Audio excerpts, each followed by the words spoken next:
Eddie's always going to give me I was going to say, Eddie, come on, let's get on there. Let's have a chat about it, Eddie. Like, you just imagine everything that's gone on over the last 2 years, and you finally got in the ring together after Chris's comeback fight, and you've got Neymar standing in the middle of it. It's just bonkers. Boxing is such a weird sport. Beterbiev versus Bivol was fucking boxing porn. Do you think the kid's stupid? Stupid, no. Yeah. Unintelligent, potentially. Welcome back, everyone, to another episode of Beyond the Plate, live on the Stomping Ground, where you can watch on Apple Podcasts, Spotify, all of that shenanigans. We're out in Dubai filming. I tell you what, I don't want to say it looks better as such, but the podcast setup is... It's lovely. It's setup. Nice, isn't it? Yeah, it's a proper setup. It's very nice. We've paid handsomely for it, yeah, so we we have should paid do. handsomely for it. And I must say, everything in the Middle East almost seems to be a little bit better nowadays. Am I wrong? I bet say you got to be here full time. Is that a little plug? No. You know what? As much as I love it out here, home is always home to me. I feel like maybe when you're at your point, and it's probably something we can discuss. Don't mean that disrespectfully. You're older than me. Okay, You've experienced a life of English football and living in England and stuff like that. You can I'm be at the see point what now Eddie was talking where about you're now. sick of it. I'm not sick of the UK just yet. No, although it is getting shit. Yeah, but you have been travelling. I feel like when we do these, the Me and You podcasts, obviously there's a lot of questions you ask me normally, but I feel like I want to know what's going on with you.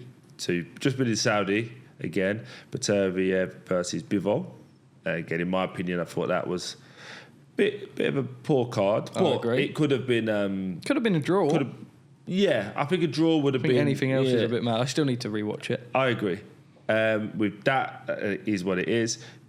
You had the best interviews again, as always. People there, everyone on you. We're trying. Benn, Eubank. You had his Excellency, Turki Alalshikh. I really need to talk about you walking backwards. Yes. That's your brilliant. first time. That's a great story, actually. Yeah, you walking backwards and interviewing for the first time. And then flying back with Amir Khan and people thinking that you're taking Instagrams of him. So there's 5 things I need to ask that you need to talk about. Where are we starting, Troy? I think we should talk about... Let's start at the main fight. Actually, no, the build-up to the fight. Benn, Eubank. You end up having an interview with Eddie and Conor, and it all goes off. So literally, couldn't write it. Yeah. Me and Oscar, twin room out in Riyadh, the Hilton Hotel. Lovely gaff, by the way. Why did you have to announce that you two were sharing a room? Because you'll hear this in a minute, right? Go. So every day, going to bed silly late, as you do sort of in Riyadh, because everything starts at 9 p.m. Yeah. You finish work, you don't get back to your hotel till 12:01. Then you sort of want to live a bit after work, so then you might go and play paddle, and then you finish playing paddle at like 3 a.m. Yeah. And then by the time you get to sleep, Oscar's also got this fucking stupid challenge where he wanted to do 5K every day all month. So he's been doing it in Riyadh. The only time you can do it, right, is silly o'clock in the morning. So we're not been going bed. I've been joining him just because why not? Not been going bed till like 6 o'clock in the morning. Then we get to a point where, well, shit, we need to be up early just in case anything's going on down and around the hotel. Friday, right? The only day that we didn't set an alarm silly early, waking up, butchered, whatever, like we'll have a lion, jump out the shower, refresh Instagram. Oh, for fuck's sake. Benn and Chris Eubank Jr. absolutely going at it in the hotel. Yeah. Naively now, in hindsight, the Friday is the way that they do the weigh-ins, right? Yeah. But it was ceremonial weigh-in at 9 p.m, so they would have done the official weigh-ins at 1 p.m. on the scales, which is where it happened. So hindsight, all well and good. But yeah, it looks like that spark's been reignited in the fight. It's family, it's personal, right? Yeah. Find it funny because I interview Eubank and he always just seems so nonchalant. And not bothered about it. Now maybe it's a little bit more personal to Conor because he's still got that relationship with his father. I know him and his dad are very, very close. Yeah. Whereas Chris Eubank Jr. has come out quite vocally and said, I don't have a father figure at the minute. I need a dad, not a trainer, which seems to be the rift in the relationship. I wonder if it's that for Chris, or I wonder if Chris just don't care, which I kind of get. I mean, look at all he's done. We know he had that fight in Saudi. He won. It was okay. Turkey said end it, and he ended it. But wait, Turkey told him to end it? Yeah, in the 7th, and he finished it like that, which is quite mad. That sounds mental. Yeah, well, I think it depends, right? Explain to me, like, he hasn't said to him, like, make this last 7 rounds. No, so he's how you've just said that, Camille reminds me of Cerameta off the back of no, says, no. Tell your man go down. No. So he's boxed Camille Cerameta. Yeah. Not a great opponent. Yeah, put him down in the first. Yeah. But Chris has been out the ring for, since that Liam Smith fight probably about a year. Yeah. Just over 12 months out the ring, 35 years of age. So from speaking to the team, they wanted to get some rounds in. Mm-hmm. Fair enough. Chris, in hindsight, has said, I wish I never bothered because he got cut due to a clash of heads. If he literally just stuck it on him from the first round like he says he could, just wouldn't have happened. Yeah. So he's getting some rounds. You know, it may not be fun for the fan to watch as such, but that supposedly works. But apparently Turkey's gone in the 7th round. End it. Stop the fight. As in, like, Chris. Yeah. Come on, mate. Get to business. So he did that. Conor and Chris then get back in the ring, but you know, it seems really, really personal for Conor. For Chris, I don't get that vibe as such. Neymar in the middle. So well, it's sick. I know that they're I have friends. so many stories that I suppose now I have the actual ability to tell you. Yeah. So I was speaking to Ben Shalom yesterday, and Turkey's gone to Benn. Put Neymar in the middle. So all of a sudden, Ben, who I don't know if it's ever had a conversation with Neymar, is dragging Neymar into the middle of a face-off. And now you've got, you know, obviously he plays out in Saudi Arabia, one of the biggest stars in the sport. Christo, isn't he? Yeah, so they play a lot of poker together. Yeah, they go back a long time, which is the real reason Neymar was there. Oh, okay. Just to be there, support Chris, obviously to support Riyadh season as well and everything playing out there. But crazy, I said to Conor after the fight, and you'll laugh at this and get this as well, but like, you just imagine everything that's gone on over the last 2 years and you finally got in the ring together after Chris's comeback fight, and you've got Neymar standing in the middle of it. It's just bonkers. Boxing is such a weird sport. No, it is. It's going to a different level. And then obviously you had the main event. Yeah.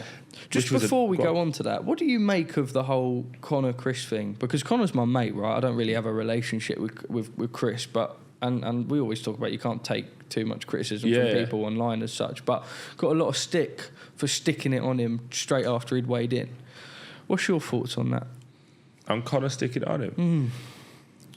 Conor's been waiting, hasn't he? He's been waiting for that opportunity to see him and get close and personal.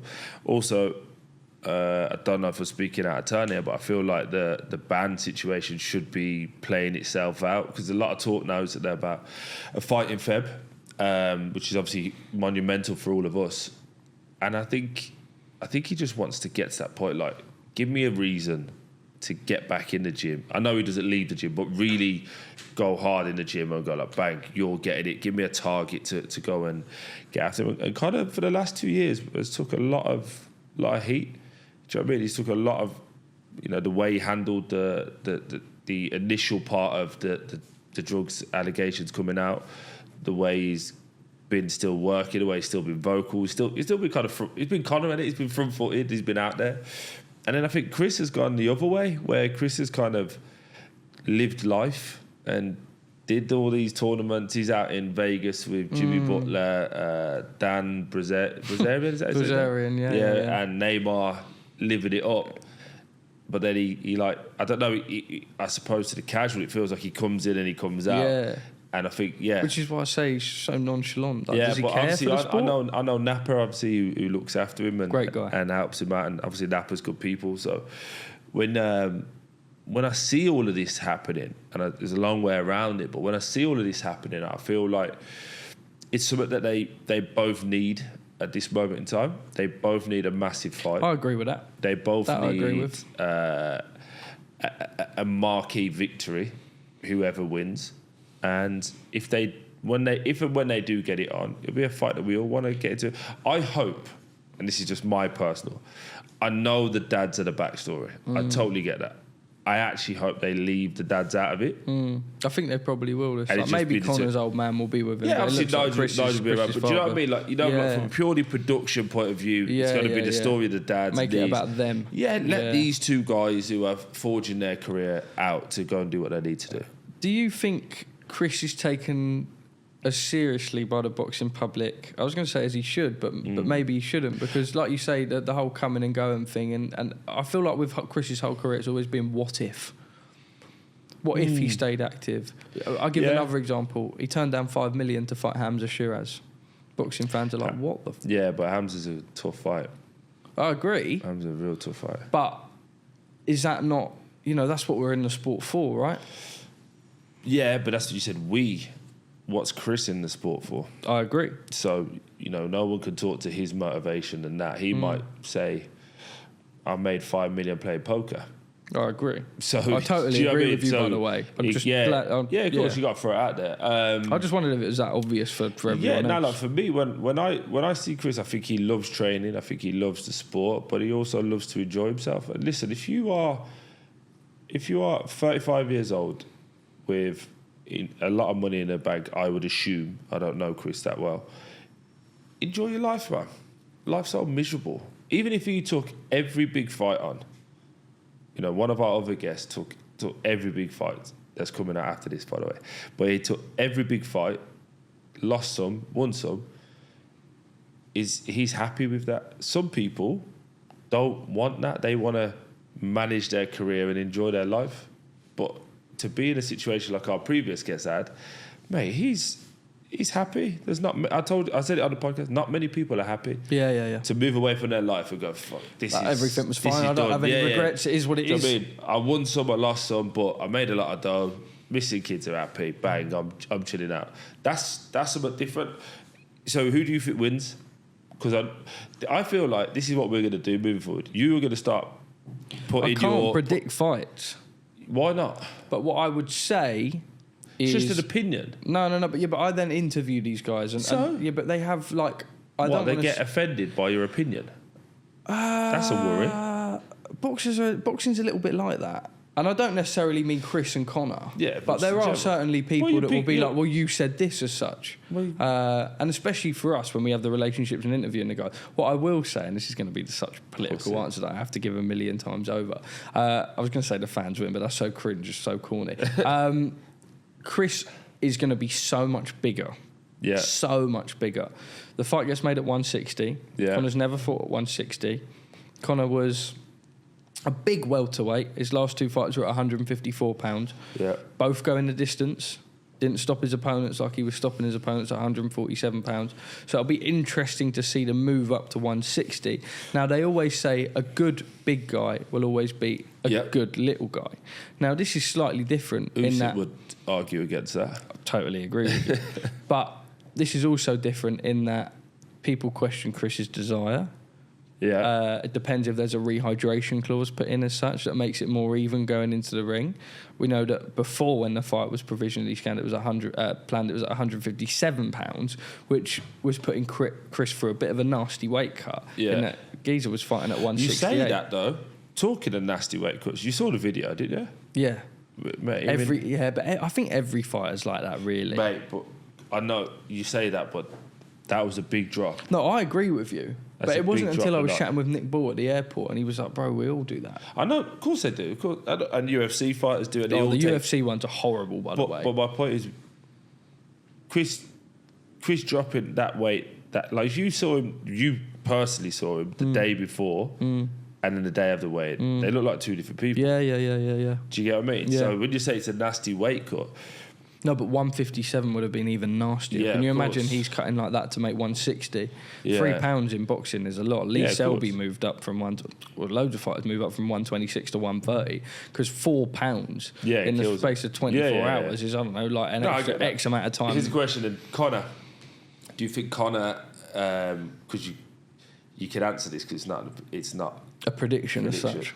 So do you think the time out of the ring for Connor, you know he's been training, you know he's been on it. Do you think that helps with him going up in weight? Yeah. Because he'll be naturally a little bit heavier so anyway. This is what I've been saying in my interviews. Weirdly, I think it benefits him in that, look, 157 would have been perfect. Yeah. But it's not going to happen now, factually. And Chris came out and said, look, it was disgusting that they even tried to make me fight at 157. You signed a contract, so ultimately, like, you agreed to it. Yeah. Connor's last 2 fights are at 154. Yeah. As of the fight last time, he'd only ever fought at 147 pounds. Now, The question is, we know how What's Conor's he going to box. walking around? Yeah. But look, if Conor weighs in at 160 pounds, he might get in the ring at 165 max. What do you think Chris will go up to? 175, 180, which is catastrophic. Yeah. However, Chris ain't a big puncher. But I find them statements mental. He's not. You've been punched, and that's not disrespectful. Yeah, but I'm not. Do you know what I mean? Yeah, but you can't compare me to Conor Benn in this instance. No. Do I think Conor Benn can hold a punch better than you? Yeah, I agree. No, do I think Conor Benn can hold a punch off Chris Eubank Jr.? Yeah. Yeah, of course. Do you not think it the other way around? No, I do, because of the weight discrepancy. Okay. But I think Conor has to box like a terrier. So in that situation, then it's going to become down to who's the fittest long term, based on what you're saying. And will size matter in terms of like? Chris can almost, he'll get into the ring bigger, right? So his game plan really should be to keep it long, and when we get close, just bully him and lean on him on the ropes and take it out of him. Oh, you're boxing's your area, right? And I do want to move off this a little bit, but would you say that Chris is a better boxer than Conor? Yeah. Yeah. And he can keep it at range and keep moving. Okay. Yeah.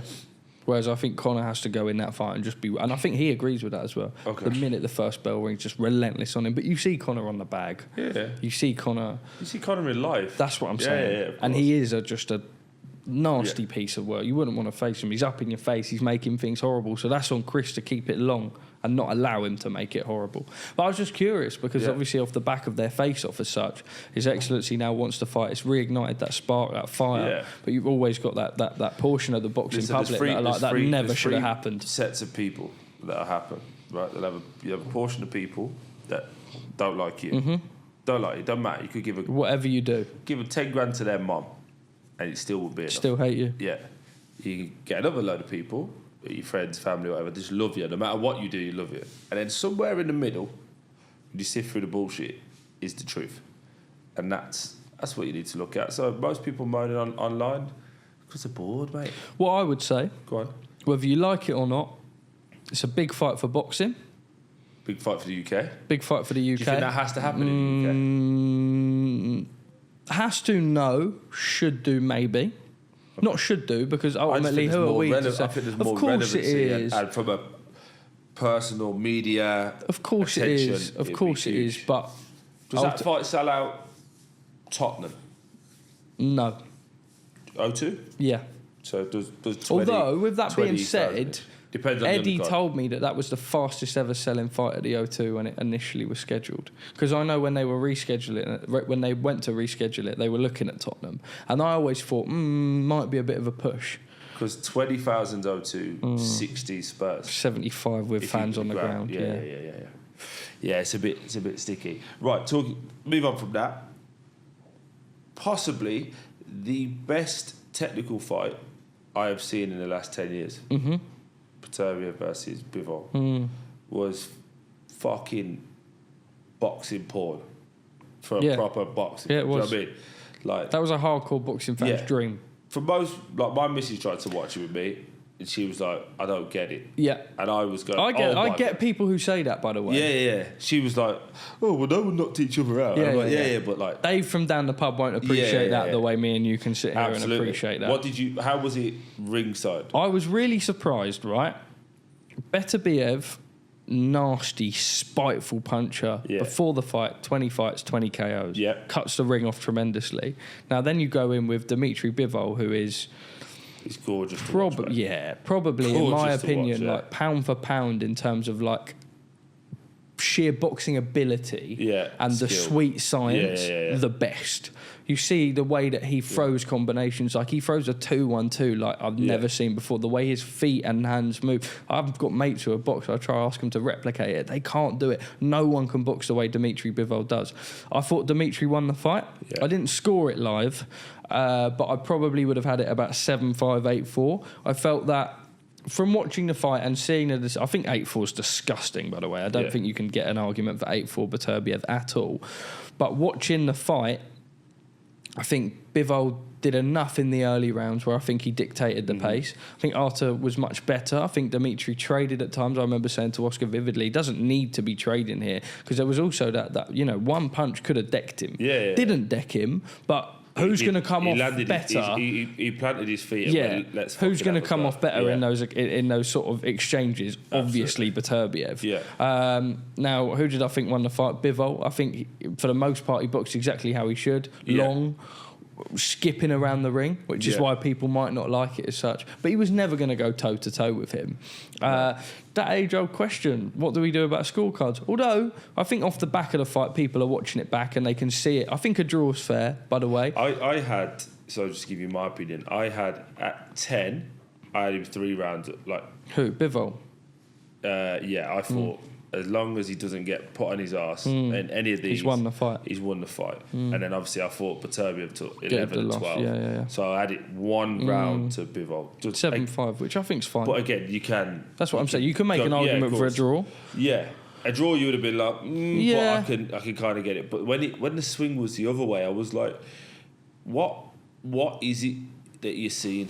And I think I don't think we should be like getting judges to have interviews by any stretch, but there should be a process, a bit of accountability, where you could go, well, I saw this, and this. Do you know what I mean? I know it's a very quick turnaround in between rounds, but like it's 10-9 Bivol because he landed more jabs. Do you know what I mean? That's 15 seconds to write that, isn't it? And now we can go, okay, each thing, this is why. But at the minute, like 8-4. Just happens again and again and again and again. Constantly. And that's why I said to Eddie afterwards, I was like, it's an age-old question, and I'll ask you now as a fan of the sport, and I don't know the answer to this myself. What is the answer?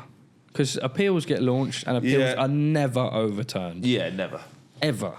And I've seen some despicable, worse than that, like despicable robberies. Yeah. Do you know what I think the answer is what His Excellency is doing?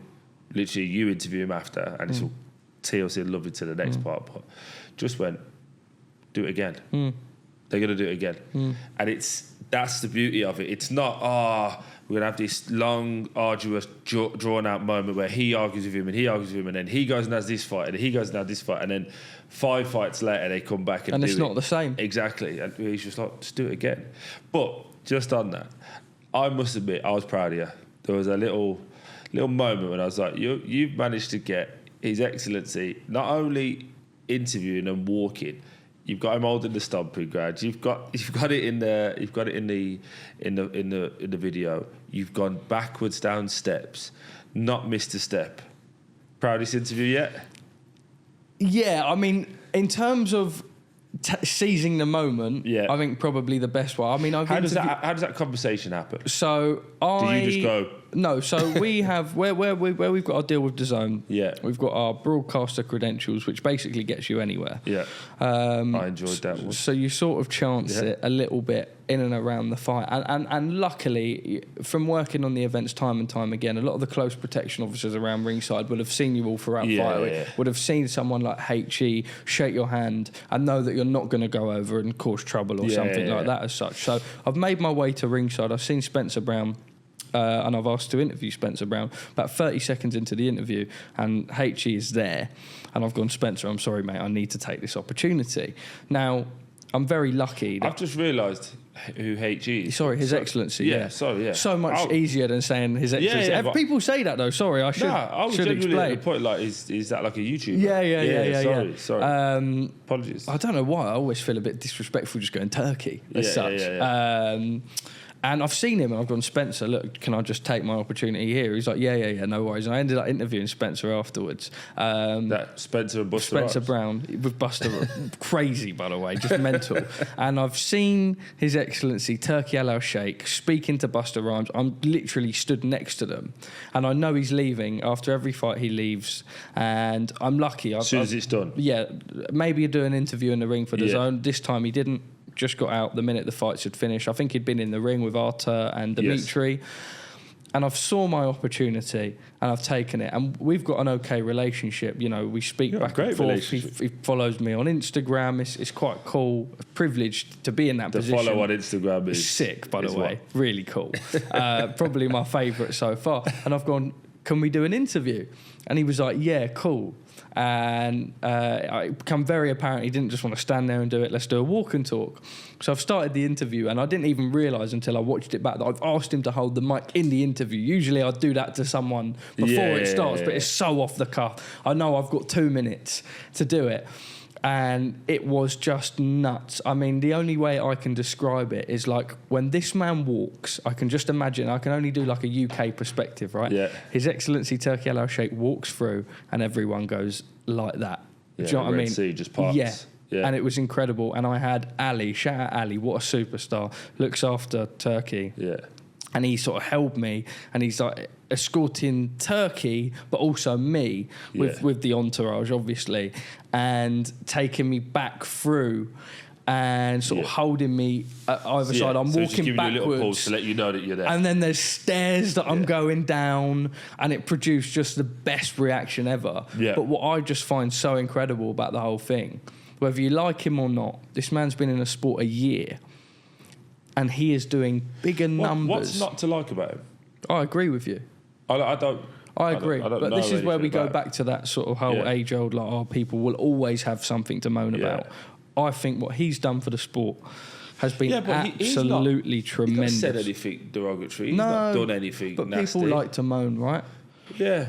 So I think people maybe don't like the fact that the Saudis are involved in boxing. But I always felt, and I don't want it to end up being a political conversation as such that we're having. But like, who are we to say that the West? Do you know what I mean? It's very hypocritical as such. Ultimately, whether you like it or not, they have money that they want to invest. Yeah. It's nothing new, by the way. Like the Qataris bought out PSG. It's how the Premier League started. Investment. Look at Newcastle, stuff like that. So this is nothing Even new. before your time, now how the Premier League got to where it was is investment.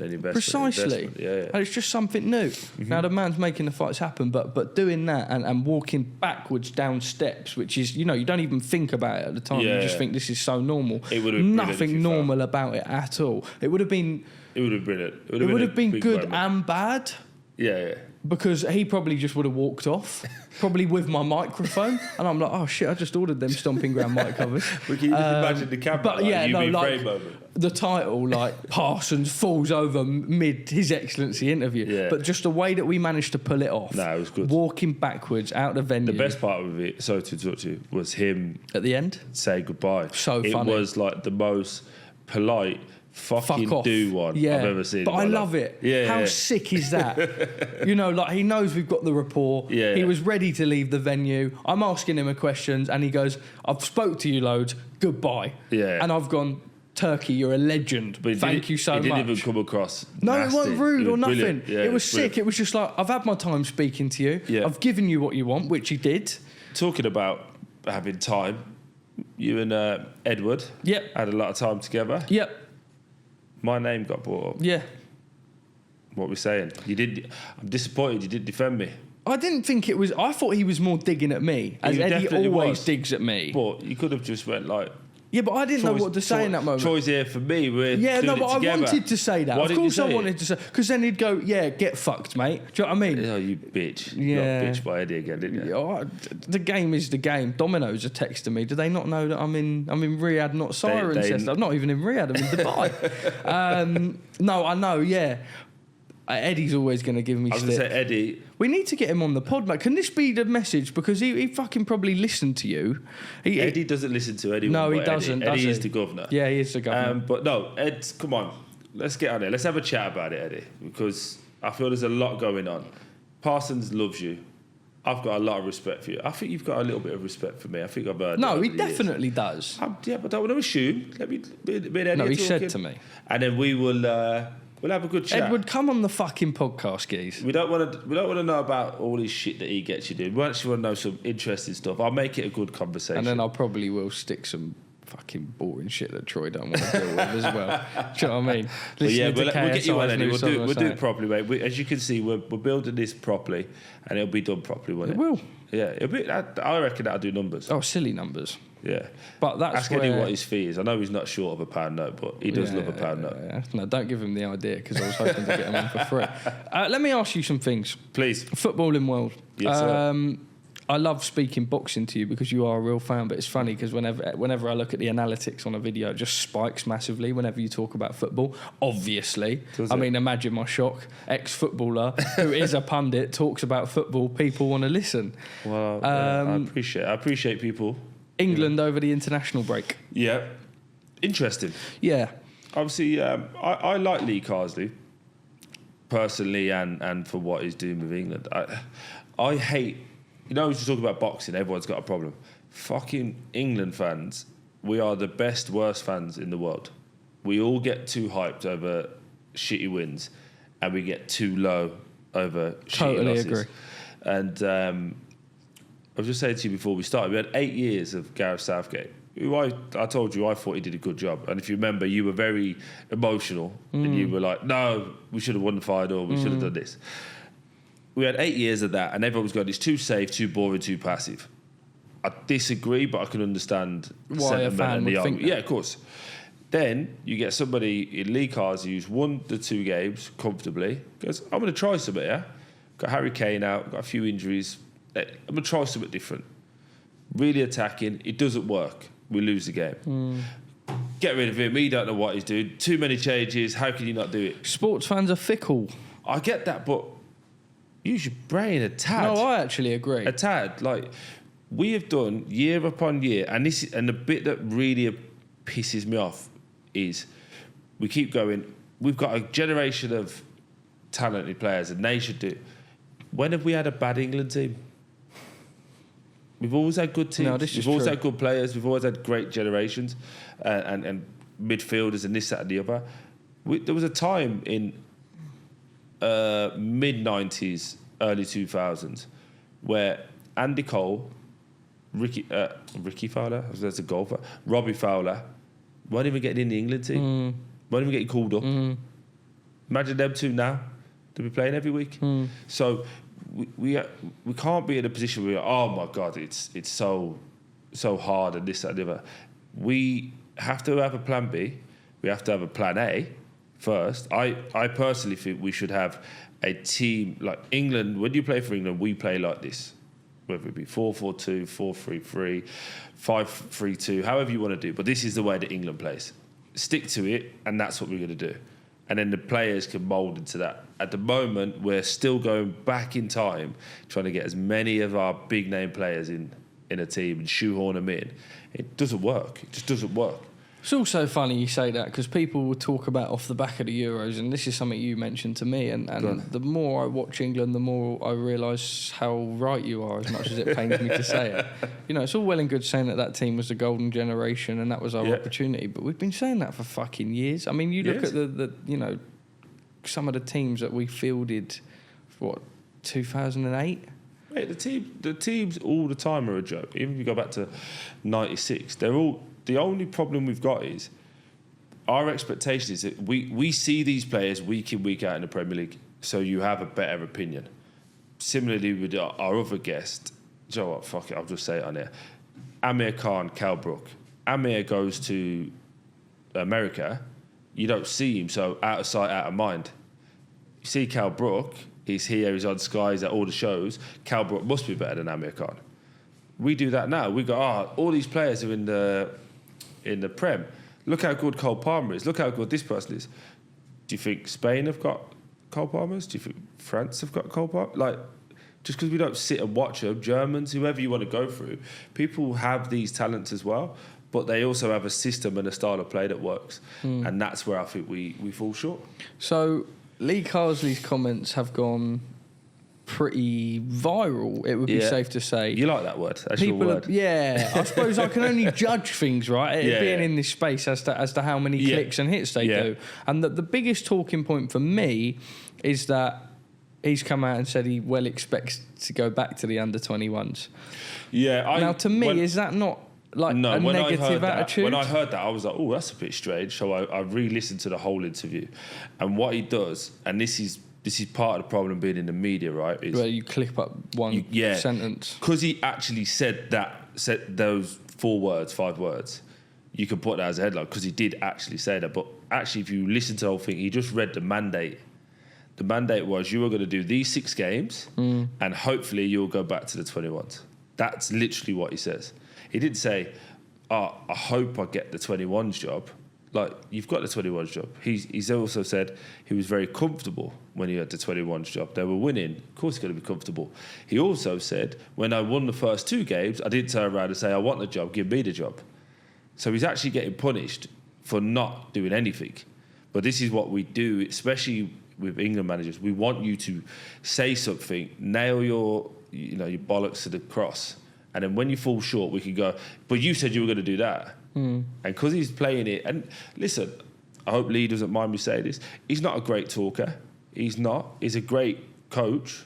He puts on sessions.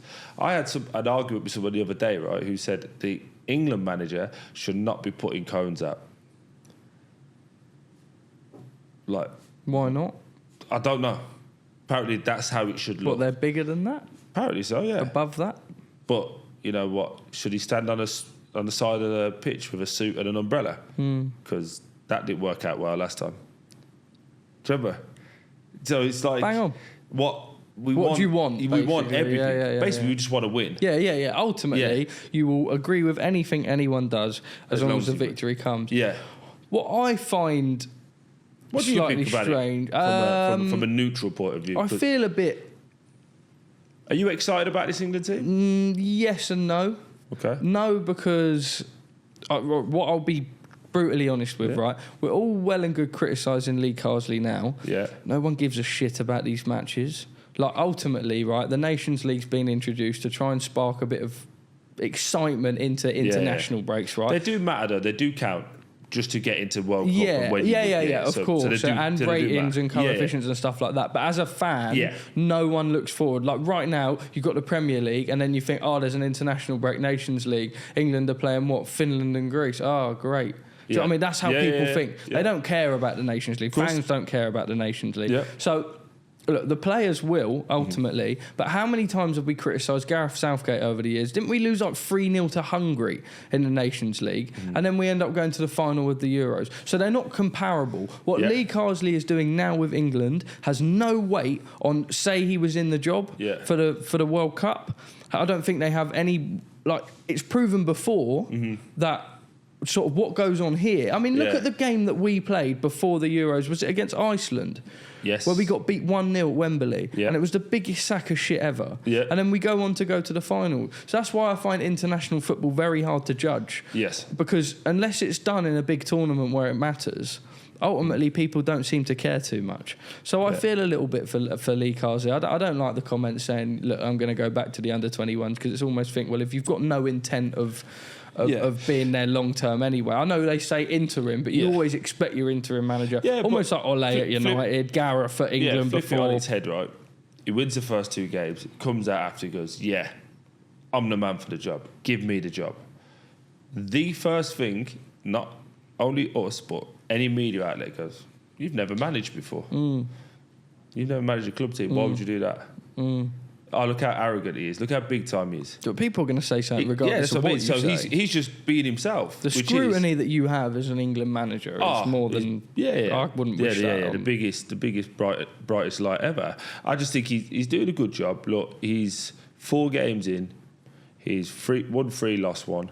He's also in a situation where he's tried something now. Does it work? Does it not work? And, it's not great, but it's okay. He did make a comment about wanting managers who have got a proven track record of winning trophies to come in to this England side. Everyone does. So, everyone does. But as the current manager saying that, I find it... Yeah, of course. But how many... Because he's talking to you as an England fan. That's what he wants to say. Well, let me ask you this then. There's a conversation I had with my barber this morning, actually. Nice. He said, who do you want as the next England manager? I said, Thomas Tuchel. And he said... He didn't like it. He wants rumoured. An English manager to manage England, which I get. But I said, ultimately, at the end of the day, regardless of, nationality or whatever, if Thomas Tuchel wins England the World Cup as the manager, no one gives a fuck I'm sorry, no one cares what nationality he is, right? Yeah, I think the nationality thing kind of went out the window when we've had. That's what I'm saying. Fabio also, we've had. Do you know what I'm saying? Yeah. Not. It's out the window for that. I think there's no standout candidate, and that's the problem. But there's a bit of time. There is, but in that time, we are getting closer and closer to a World Cup, a huge tournament. You saw the likes of America, who had a plan. If people don't know, America had a plan of these young players. They were going to do this, that, and the other. They did the Copa America, came last, sacked the manager instantly. Bah, you're gone, you can't do it. Go and get Pochettino. Bang, he's on big boy money. Serious stuff. Yeah, bang, get that sorted, fix it. And I think that's where, within the business anyway, frustration is like, why can't we do that? Why can't we say, whether it's Lee, whether it's not, but as soon as Gareth said dissent for us, because there was rumblings from within the business that Gareth had already let people know, like, this tournament, win, lose or draw, I'm done. So where's the succession plan? Who's doing what? You what's think next? that'd be premeditated, right? You would like to think so, yeah. And it hasn't been, clearly. And that's where there's a frustration. Also, is it a bigger sign now for everyone at the FA or from the FA that they don't see a number one, you can get us over the line or you can keep this thing moving? So let me ask you this. Go on. Ollie McBurney had a go at me for it. Not had a go at me, but was like, shut up, you plonker. Nice, Ollie. Shout out, Ollie. Lovely guy. And this is where I actually I like to be wrong when I'm speaking to people like yourself and I'm speaking to people like Ollie, because I feel like I'm learning, right? I'm happy with my opinion being wrong as long as I can take something from it. So I've always thought, and you can tell me differently, I've always thought the FA like a yes man. Yeah. So I think Graham Potter kind of adheres to that a little bit. Now, Ollie told me to shut up and said he's not a yes man. No. And I don't know enough to disagree. What do you think a yes man is? What? Because I'm genuinely interested from like what. From a fan's perspective. What is a yes man? Like, we don't really know the internal conversations with the FA as such, but I think with Southgate's tenure, it always seemed a little bit robotic. You could almost expect everything that Gareth was going to do. Gareth was going to say. I don't think it's a bad thing as such, but I think that would give the impression to England fans, which it does, and I can only speak speaking to, i.e. my barber this morning, when I go to games and stuff like that, and people, I always have people say to me, FA love a yes man. Yeah, but the yes, so what you're describing as a yes man is somebody that's safe. Somebody that we know is going to protect the brand. He's not going to have us in the papers. He's not going to do this. He's not going to do that. Now, I would argue, how many managers are not yes men then in that situation? You're the man to comment. I don't know. Well, would you call Graham Potter a yes man? No, I'm saying in terms of how you packaged it, yeah. He'll not get you in trouble. He'll not be in the papers, but so would Eddie Howe, so would Arteta, so would Arteta? Yeah. When have you ever heard anything negative about Arsenal press-wise since he's been in charge? He'll make decisions, and that's why I'm asking you what's what. Because you just said a yes man is somebody that doesn't put the business in a bad light. I don't know if I'd call Arteta a yes man. But based on what you just said, I feel like there's more that's personality in Arteta as such. And I don't want this to just come down to, the English are boring as such. But Arteta will give you a fiery post-match interview where you'll be like a Pep. Yeah. Where that interview with Pep where he's like, you don't seem happy. And he's going, I am happy. Yeah. More than you can believe. Yeah. With a Pep and an Arteta, you'll get stuff like that. You'd think so off the back of my accent. It's like my Connor accent that I gave you the other day in Irish. But do you know what I mean? With Arteta and Pep, they're fiery, emotional at times, reactive managers as such. Southgate, like when he loses the England final, he's still ticking PR boxes in the way that he comes out and does his post-match interview. The brand, which is That's himself. What I'm saying. But I don't, look, if he was on there crying, oh my God, we've missed it. Missed a chance, I'm gutted. But you weren't a yes man. And that's why I'm fucking sat here with you. I ain't got a job, have I, you fucking Wally? So that's a clip. But if you think about it, right, if he was on there crying and, oh my God, we missed it, would any England fan turn around and go, it's all right, we lost? No. Do you know why Arteta gets the grace at this moment in time? Because he's took Arsenal from where they struggling to a marked improvement. What will happen is if this continues, so let's say from now for the next, let's say 2 years, and they continue to come second, they get decent way in the Champions League, everyone's going to go, it's not good enough. He's a yes man. He doesn't make enough changes. He's not brave enough to get us over the line. He won't. They'll find something to go, that's why he doesn't get us over the edge. It's part of being a manager. Yeah, I suppose. I just think, when you see I don't want to say they're mudding Southgate as such, but when you see a Grealish come out and they ask him about his reflection over the summer and his personal take on it, you'd never have got that from a Southgate. You would have got... But they're two different personalities. No, I know. If I'm Gareth Southgate's PR, I'd turn around to you and go, well, you're never going to get me a picture of Gareth lying on the floor, pissed in Tenerife or where it was when Jack did it. They're just two different personalities, and that's fine. But does England not need that?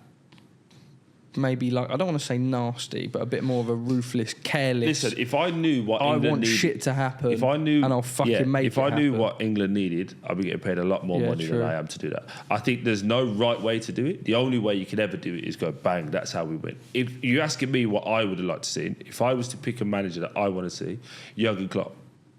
That's what I would have liked. Not going to happen now. No, of course, he's gone to Red Bull, but I'm saying that manager that lives, breathes it, he's passionate on the side, you as a fan watching, you're invested in him. I think that's what Arteta brings. I think that's what Pep does to a degree. When he's angry, you can see that Pep's angry, can't you? And that's what you're talking about, the emotional response of looking down and going, what does that happen? Whereas I think, and I don't want to stereotype Gareth as such, but you but almost Gareth know wasn't it's that like as a a plain person. white t-shirt. But he wasn't that as a person. Also, plain white t-shirt. Everyone has a plain white t-shirt. Very true. It's a good fit. Very true. Anyway, talking of managers and under pressure, and I feel like I also need to be fair to the audience. You are a bit of a bitch when it comes to Southampton. Yeah, I mean, because of your friends. I'm never going to be a Troy Deeney, right? And this is what makes this podcast so. You will just say things how you fucking see it, right? Yeah, which is but brilliant. You're not offending anybody. I've not always been like that as such. It goes back to but what I said before about boxers and stuff like that, though. No, I will say what I think. Yeah. Now, it's a little bit difficult because as of recording this episode, we've not played Leicester. Yeah. So if we beat Leicester, what I say here is absolutely fucking irrelevant. No, it's not. In fact, actually, it's not, because I can tell you how I genuinely feel now. That's the point. As a fan. But that's the point. Right? So if you was... I think he needs time. Watch this, Still. right? Okay, cool. Watch. This is how people need to understand how this game works. You are in a position... Fans are. There's how many football channels now have got podcasts and YouTube channels? Hundreds of thousands, right? Every single one of them will have an opinion. That's what football's based on. Before podcast, everyone was in the pub after a game or before a game having an opinion. Yep. All it is an opinion. If you can't be in this football game, I totally agree with you. as a player, as a manager, and not be take it, this game's not for you. Yeah, true. It's not for you. True. By the way, that's not me saying I'm fucking better than everybody. You can't. Because if you score, watch this, you play for Southampton, you scored a winner against Leicester, right? This weekend. You've got, you go and post on Instagram. What's going to happen? Your fans are going to go, fucking hell, well done, Charlie, you're excellent, man. There's going to be Leicester fans, you're fucking shit, man, prick. Yeah. I hope your kids die. That's what happens. That's what they do, right? Then there's going to be another set of fans who are still hammering you. Portsmouth, because they don't like you anyway. So there you go. Just by scoring a goal, posting one picture, you've got three different people. You've got three people, yeah. By the way, that's a social media post. Then Match of the Day might break down your goal. Sky Sports going to break down your goal. Premier League Production's going to break down your goal. Every YouTuber's going to break down your goal. So if you let one opinion or 10 opinions or 1,000 opinions bother you, wrong game. I agree. No, wrong I do fucking agree. game. So anyway, on that, I can ask my question. If he loses this weekend, say he loses, rock bottom, how much longer do you persevere with the Russell Martin way of playing football? And the reason I ask that is because you would say from a championship point of view, was it 10, 11 game stretch last year when you didn't win? and you still end up getting an end result. What's your take on that? I just think, right, sitting here now, the Championship, as we've discussed on so many episodes now, is so different, and the levels are so far apart. Yeah. As in, like, what goes and absolutely batters everyone in the Championship every week goes and gets smashed every single week in the Premier League. Ultimately, we've made the decision to stick by him. Yeah. We've invested him in the window. We haven't, because all our business was done late and looks, to be honest, to be not great Just business. on that, how much of that is on Jason Wilcox, in your opinion? I don't know. I don't know what resources he's been given. I think He'd have been a part of the process, though. Yeah, no, that's very true. That's very true. I don't have any skin in the game. No. Again, I'm just asking, but he would have been part of the process. Yeah. I mean, if you look from the top to the bottom, we've had academy directors and people just being ripped from us, like, relentlessly over the course of the last couple of years. To the point where I don't even think fans have a real understanding as to what the backroom staff and the board look like now. Yeah. So that's a big worry. You look at the business, Maxwell Cornet coming in late, Ryan Fraser coming in late. They're good players, but they're not people that keep you up in the Premier League, in my opinion. Ryan Fraser started against Bournemouth. I see the reasons. Yeah. Using the whole the old club, etc. Yeah. Look, I think looking at Southampton, again, I don't actually have any interest in Southampton other than I know you like Southampton, so I'll watch them. Or my job, so I'll probably have Southampton in a couple of weeks. I'll take the first one because I'm... No, but do you know what I mean? I know. Looking at it is that I don't look at any game of football. And I was talking with someone the other day who I work with, and they said it's actually a good trait of mine. I could watch Birmingham City versus whoever and not sit there and be a fan. I can sit there and objectively look at it and go, I think this versus I think that. So, like, when I look at Southampton, I think naive. I do think naive. I think I know what Russell's trying to do, and I totally understand why he's trying to do it, because you saw Vincent Kompany go and get one of the best jobs in world football, doing off the back of doing it. I totally get that. I would argue there's other circumstances around Vinny getting that as to why he did. And then I would say if you're Leicester this weekend, right? I'm Southampton, you're Leicester. What do you want me to do if you're Leicester? Play out from the back? Yeah. Take chances? Yeah. Allow for a high press? Which is Russell Martin's style of football. Yeah. But, and what I will say, maybe blind faith. Yeah. But we've committed now. Of course. In a game like Leicester, if that's his philosophy, that's how he's going to play, right? Of course it is, yeah. So he's already said he's not going to change. Yeah.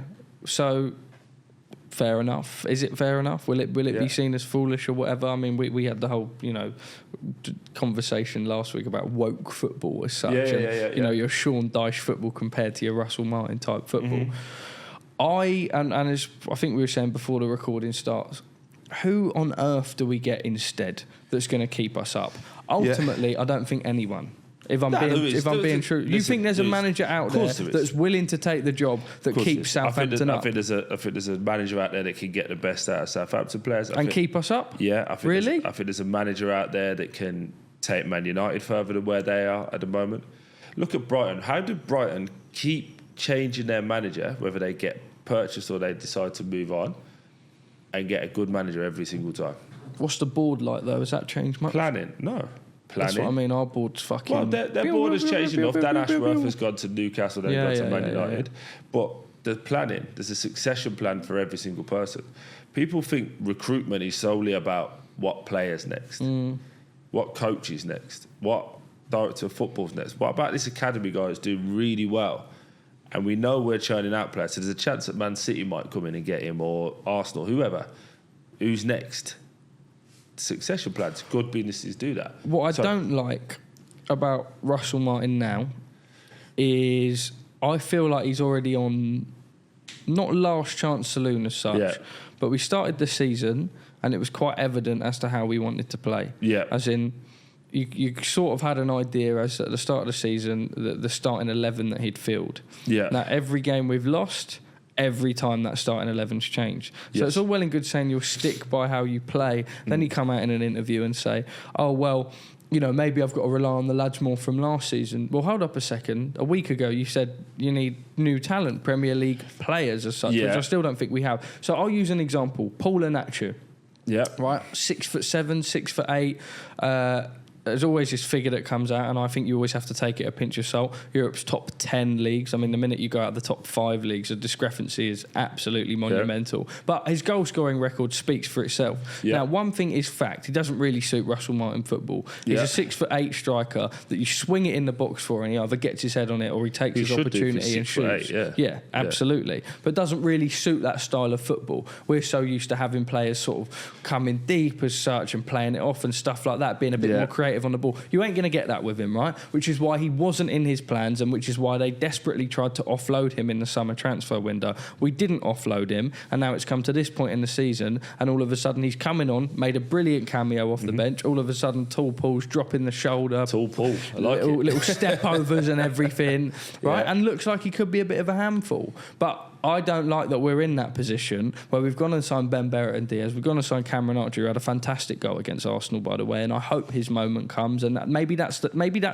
Maybe he needed that goal to switch on a little bit and come in. Were at Sheffield United. Yeah, which is also a little bit of a worry because it never worked previously. So why is it going to work now? But ultimately, this guy that we were so desperate to get rid of, I like Cam, by the way. Is now Cameron Archer's got a chance. Yeah. Not. Villa fans were really, I spoke to a lot of Villa fans. They said they didn't want to lose him. Yeah. It's. But then they've got fucking fantastic options right now. It's an application and attitude problem for Cam. If he could be consistent. I don't know the kid, and he probably thinking shut the fuck up, Troy. But my opinion, application and determination. He's got all the attributes: right foot, left foot, quick, score goals everywhere. Bit like JD. Our guest from before, he suits that model. Brereton Diaz, it's going to sound nasty, but one season wonder, had one big season for Blackburn, never really done it again since. Don't know if he's a left winger, a striker. Yeah, nice kid, no problems with him, but you're talking about the elite. In that top level, it's hard. Which is what frustrates me now, that we're in this point where, like I say, Paul actually wasn't an option. Why is he an option now? Here's a question. Would you take Paul Pogba? At Southampton? Abso-fucking-lutely. Even after drug test? Sign the contract, big boy. Obviously. You would, yeah. Yeah. Would I take Paul Pogba at Southampton? It's like saying, is the Pope a fucking Catholic? Well, interesting. What? Why? Well, let's go to an alternate universe where he actually remotely thinks about playing for Southampton. Yeah. But let's say the opportunity. I don't think there'd be a backlash from the failed drug test. You don't think that would cause disharmony in the group? No. It's Paul Pogba. Okay. Speaks for itself. In that case, then go and get Jesse Lingard, because he's better than what you've got. I agree. Yeah, I agree. Do you know what I mean? But why don't we? Wages? I mean, we can't afford Paul Pogba or Jesse Lingard's wages. Although, with that being said, and what I find quite interesting about Jesse Lingard as such is I believe he took a massive wage cut to go and pay out in South Korea. And I almost think there'd be an alternate reason as to why, maybe commercially he's bigger, etc. But I think he'll probably have kicked himself for not staying at West Ham. But anyway, beyond the point, I just think look, Paul. What's Pogba, your take? Because you cover a lot of boxing, and there's a lot of grey area with certain drug testing and people failing tests is quite regular, isn't it? Yeah. In my sport, certainly more regular than football. Although it seems to be creeping in a lot more now. It doesn't in football. happen a lot normally. Seems to be creeping in a bit more. So would you now? More than I'm used to seeing. No, if you're hearing about it more. Remember, people are starting to confuse bans with drugs. Like, if you get like Tonali banned for gambling, people think the ban. They just put it as a ban. Paqueta, Do you know what I mean? Paqueta, Ivan to an extent. And then obviously, No, I think I more just say that as in I can think of drug tests off note over the last couple of years, whereas before I think if you said to me name someone who'd failed a drug test in football, I wouldn't have been able to give you one. If a fighter had got banned for what Paul had got banned, I think we did Joe Miller. Pre-AJ. You don't look at him the same way now, do you? I think it takes a lot to clean that reputation as such. If I'm honest, I feel like there ain't the same stigma around drug tests in boxing as there is football. And I suppose ultimately that's because you put your life on the line. But I don't think people look at Anana, for example. Mm-hmm. I don't think people really give a fuck. I feel like in football you serve your ban and then it's done. A little bit. Yeah, inside it's a bit different, man. Really? Yeah. But I'd be fucking devoed if any of my players ever failed a drug test. Absolutely devoid. Are there drugs in football? Of course there is. There's drugs in life, so of course there is. But is it more? No, but I think it's more recreational. More than we think. Yeah, I think there's more like weed and coke and things of that being done than people let on. But I don't think there's a huge amount of doping. No, I don't. Unless they're far ahead of the system. Let me ask you this then. This is not something that's ever been taken seriously or spoke about on a more respected podcast as such, and I say that because I'm probably able to put this to you where maybe it wouldn't even get the time of day on another podcast. I often see tweets about, like when players, and this is fans, they'll notice that a player's balding or a player's eyebrows are thinning out or something like that. So for example, I see a photo of Rodri recently. Yeah. Who's obviously done his ACL, and there's a photo of him, looks very clear in the face, eyebrows defined. By the way, this isn't me saying, this is what people are saying. Trying to make the argument that the City, where the fuck you go with this. The City team are on steroids as such. The minute Rodri's got an injury, he looks more clear, his hairline's more intact. Do you know what I mean? Are there people trying to say that a City team might be on steroids as such? What would be your? I would disagree with that wholeheartedly. I think. I don't want to put the fellow on toast, and I feel bad because he's doing a great job, but he's done a great job. What would you say a fitness guy gets paid in the Prem? Would you pay a fitness guy?